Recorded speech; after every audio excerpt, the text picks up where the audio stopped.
السلام علیکم ورحمت الله. تاسو د دې ماشوم د ګس خپې ته وګورئ، دا بالکل کږه شوې ده او دا ګرځېدی نشي، او مطلب دا چې دا ماشوم د عمر بر معذوره پاتې شوی دی. دا پولیو بالکل هم نه ده. پولیو اصل کې د څه شیزو دا یو وایرس دی چې په دې ماشومانو کې موجود وي.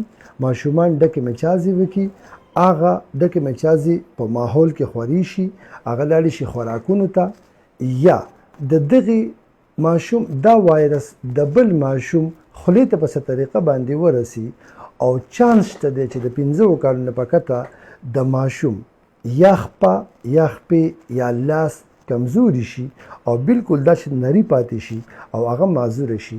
دې ته وایي پولیو مایلایټس. خو دا چې کومه مسله ده نو دا د ماشوم ته غلط انجکشن وهلی شوی دی. ما په تیر شوي 100 کاله کې په بونیر کې یو کیس هم د پولیو نه دی کتلی.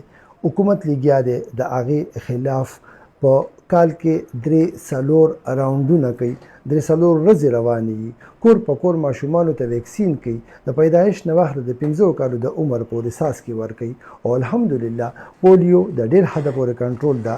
بلکې په دې تیر شوي کال کې کیدی شي چې یو څو کیسونه په تمام پاکستان کې شوي وي، او په بونیر کې پکې یو کیس هم نه دی شوی دی. مطلب دا کنټرول روان دی. وسو دا چې کوم کیس دی نو دوی پوسټ انجکشن نیورایټس چې ماشوم ته په کوناټي باندې کله ستن وخي، نو دا ستن په غلط ځای باندې ووهل شي او خپې ته یو رګ تللی د هغې ته وایي شیاټیک نرف، هغه د دې خپې کنټرول کوي، او هغه یو غټ رګ دی هغه چې متاثره شو خپه فالج شوله، دا د پولیو په شان یا د پولیو نه زیاته خطرناکه ده، او دا ماشوم د عمر بر معذوره شو. زه په خپله باندې د ډسپنسرز د بابوګانو خلاف بالکل نه یم، خو کم کسان چې د ډاکټر سره یا په ایمرجنسي کیجوالټي کې یو څو ورځې تېرې کړي او کور ته لاړ شي تعدي وي، په دې کلینیک کولاو کړي، او هر د کلي کسې راغواړي چې زما ماشوم له ستن وخه، او هغه ته ځای نه معلوم او ستن په غلط ځای باندې وخي، نو کم نقصان چې پولیو کوي د هغې نه 1000 درجې زیات نقصان د ستن کوي، او ځکه چې دا په غلط ځای باندې ووهل شي. د دې ستنې دپاره پکار ده چې تاسو چاله ځئ او تاته پتې چې دا کوالیفاید کس دی، دا پوه کس دی. په دې کې هغه ستن په هغې کس ووهل شي نو د خپې د شلیدو چانس پکې کمیږي، خو غلطي د هر چا نه کیدی شي، خو داسې کس چې د هغه ټریننګ نه شوی د هغه نه د غلطۍ چانس ډېر زیات وي.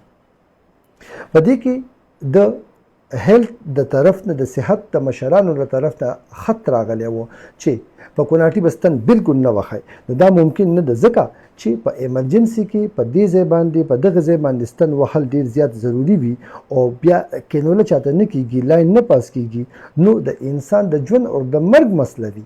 نو چې ټرین کس وي، صحیح کس وي، نو پکار دا ده چې هغه ستن ووهي، په صحیح ځای ووهي، کني د پولیو نه زیات نقصان به ورته میلاویږي. ماشومانو له خاص کر کې ډېر احتیاط پکار دی.